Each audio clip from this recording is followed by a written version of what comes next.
Hari ni saya nak tunjuk dengan korang menu bawah RM30. Sebenarnya ramai tak tahu kedai saya ni bukan jual Alaska saja. Saya ada jual ikan bakar, saya ada jual spaghetti, chicken chop, lobster, udang galah, ikan siakap, nasi lemak ayam, semua ada. Okey, tapi sebelum tu yang nampak video saya, bagi saya tolong share biar kawan-kawan lain kita nampak menu apa yang saya ada supaya diorang datang sini boleh bajet-bajet.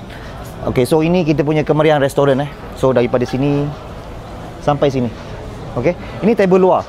Keseluruhan dekat sini kita ada 600 kerusi, 3 buah lot restoran, bahagian dalam ada aircon. So korang boleh pilih nak duduk luar ke dalam. Okey, yang mana nak datang dalam kuantiti ramai jangan lupa bawa tebahan. Okey, tapi sebelum tu jom kita masuk ke dalam. Mari. Ini crowd bahagian dalam.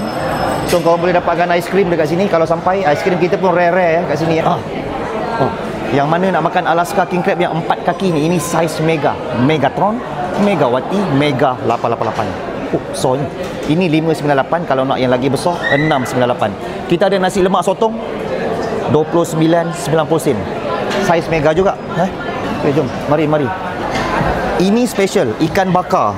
Ikan bakar siakap 48. Okey. So tengok sotong. Oi, sotong saya besar, ikan bakar pun besar. Spaghetti dekat sini kita ada macam-macam spaghetti, ada 3 jenis. Carbonara kita ada. Ini spaghetti carbon fiber. Spaghetti carbon fiber, kita ada spaghetti aglio olio, kita ada bolognese. Ini ketam Rusia bang. Ini bukan ketam orang kata kat belakang rumah saya boleh tangkap sendiri bang. Ini ketam Rusia bang. 1,5 kilo bang. 298. Besar bang. Rusa. Jarang-jarang ambil orang jual nasi lemak Rusa, stik Rusa.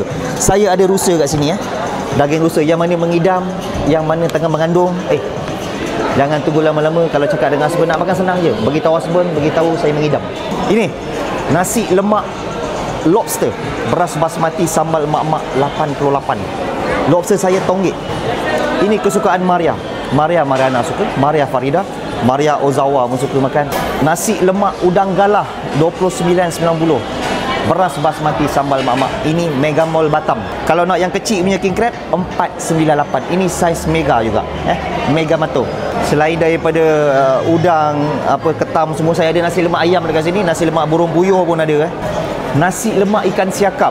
Ini antara menu yang confirm kenyang. Siakap dah besar macam gini, campur dengan nasi lagi 35. Ini saiz juga mega big win. Yang ini pula, ini set dulang, set talam 118 je. Ada apa dekat dalam tu? Itu dia. Kita ada ikan siakap, ada ayam, ada sotong besar-besar bas dengan udang galah 118. 4 orang makan. Dan jangan lupa saya ada nasi lemak kambing juga kat sini. Okey guys, kalau sampai ke sini jangan lupa dapatkan saya punya itu popcorn saya.